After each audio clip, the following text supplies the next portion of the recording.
देखें, तारीख में सल्तनतें बनती हैं, मिट जाती हैं, बादशाह आते हैं, चले जाते हैं, लेकिन कुछ कहानियां ऐसी होती हैं जो वक्त की कैद से आज़ाद होती हैं। सुल्तान महमूद गज़नवी और उनके ग़ुलाम अय्याज़ की ये हिकायत भी कुछ ऐसी ही है। एक ऐसी दास्तान जो सदियां गुजरने के बाद भी हमें वफ़ादारी और मोहब्बत के असली माना सिखाती है। तो आइए तारीख के इस सुनहरे बाब को खोलते हैं।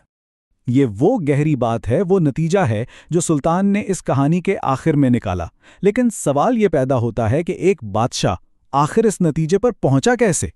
दरबार में ऐसी क्या सूरत हाल पैदा हो गई कि वफादारी को यूं परखने की नौबत आ गई? इस इम्तिहान के पीछे छुपे राज को जानने के लिए हमें कहानी के शुरू में जाना होगा।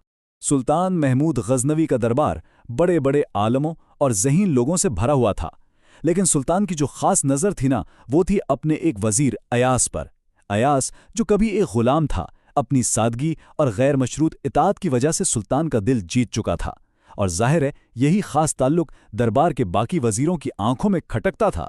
दरबार के अंदर ना हसद की एक धीमी आंच जल रही थी। बड़े बड़े पढ़े लिखे ख़ानदानी वज़ीर, उन्हें ये बात हज़म ही नहीं हो रही थी कि एक साबका ग़ुलाम को उन पर इतनी अहमियत क्यों दी जा रही है। तो बस आपस में सरगोशियां शुरू हो गईं कि आखिर इस अयाज़ में ऐसी क्या खास बात है। और फिर आखिरकार वो दिन आ ही गया जब ये छुपी हुई जलन, ये हसद मज़ीद छुप न सका।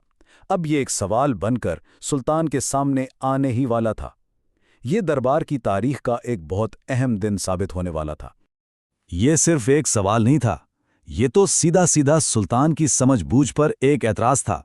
अब बादशाह को अपने पूरे दरबार के सामने ये साबित करना था कि उनका इंतखाब किसी जज्बात की वजह से नहीं, बल्कि किरदार की गहराई को परखने की सलाहियत पर मबनी है। अब सुल्तान ने बहस में पढ़ने के बजाय बड़ा हकीमाना जवाब दिया। उन्होंने कहा, देखो, अकल की पहचान बातों से नहीं, अमल से होती है। कल सुबह शाही हौज पर आ जाना, वहीं सबका इम्तिहान हो जाएगा। मतलब उन्होंने अल्फाज का खेल खत्म करके सबको अमल के मैदान में बुला लिया, जहां हर किसी का असली चेहरा नजर आने वाला था। अगली सुबह शाही हौज के पास सब जमा थे। माहौल में एक अजीब सी टेंशन थी। किसी को कुछ नहीं पता था कि आज होने क्या वाला है। सुल्तान आखिर कैसा इम्तिहान लेंगे? एक ऐसा इम्तिहान जो तारीख में हमेशा के लिए याद रखा जाने वाला था। पानी में गिरते ही हीरो की चमक ने एक लम्हे के लिए सबकी आंखें खीरा कर दीं।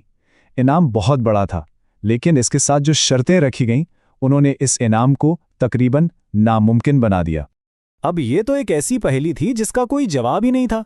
पहली शर्त, हीरे हौज से निकालो। दूसरी शर्त, जो निकालोगे वो तुम्हारा। और तीसरी, सबसे मुश्किल शर्त, कि तुम्हारे शाही कपड़ों पर पानी का एक छींटा भी नहीं पड़ना चाहिए। भाई, हीरे निकालने के लिए पानी में जाना पड़ेगा, और पानी में गए तो कपड़े कैसे बचेंगे? और बस इसी मकाम पर दो अलग अलग सोच का टकराव होने वाला था। एक तरफ थे वजीर, जिनकी अक्ल हर चीज में नफा नुकसान देखती थी, और दूसरी तरफ था अयाज, जिसकी मोहब्बत में कोई हिसाब किताब था ही नहीं। वजीरों ने फौरन हिसाब किताब शुरू कर दिया। उनके दिमाग में क्या चल रहा था? अरे ये तो हो ही नहीं सकता, पानी में जाए बगैर हीरे कैसे निकलेंगे? और दूसरी सोच क्या थी? मेरा इतना महंगा लिबास खराब हो जाएगा, मेरी शान में कमी आ जाएगी। उनके लिए अपनी इज्जत, अपना लिबास, अपनी अना सुल्तान के हुक्म से कहीं ज्यादा अहम थी। तो बस एक एक करके सबने कोई ना कोई बहाना बनाया और पीछे हट गए। सबकी अकल ने एक ही फैसला दिया कि भाई ये सौदा तो सरासर नुकसान का है। किसी ने कोशिश तक नहीं की, क्योंकि सबकी नज़र सिर्फ खुद को बचाने पर थी। फिर बारी आई अयास के, और ये वो लम्हा था जिसने तारीख ही बदल दी। जहां सब अक्ल व मंतिक के हिसाब किताब में उलझे हुए थे, अयाज ने एक लम्हा भी नहीं सोचा और सीधा हौज में छलांग लगा दी। उसने ना लिबास की फिक्र की, ना अपनी जान की, बस हुक्म सुना और अमल किया। जब अयाज भीगे कपड़ों में हीरे लेकर बाहर निकला और सुल्तान के कदमों में रख दिए, तो उसने अपने इस अमल की वजह बताई। उसने कहा, मेरे अंदर दो आवाजें थीं। मेरी अकल कह रही थी खुद को बचाओ, लेकिन मेरी मोहब्बत कह रही थी हुक्म की तामीर करो। और उसने मोहब्बत की आवाज सुनी।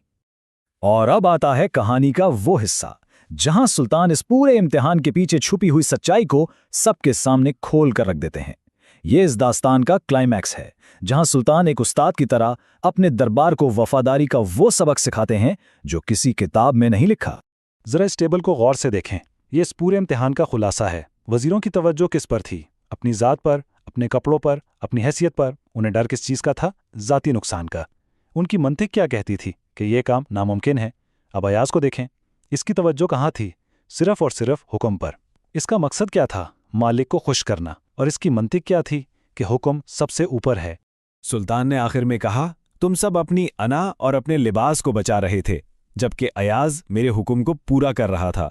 इन अल्फाज के बाद ना पूरे दरबार में एक गहरा सन्नाटा छा गया। ये आखिरी फैसला था। ये बात साबित हो गई कि इल्म और काबिलियत एक तरफ, लेकिन असल चीज़ वो लगन है, वो इताअत है जो अपनी ज़ात को भुलाकर की जाए।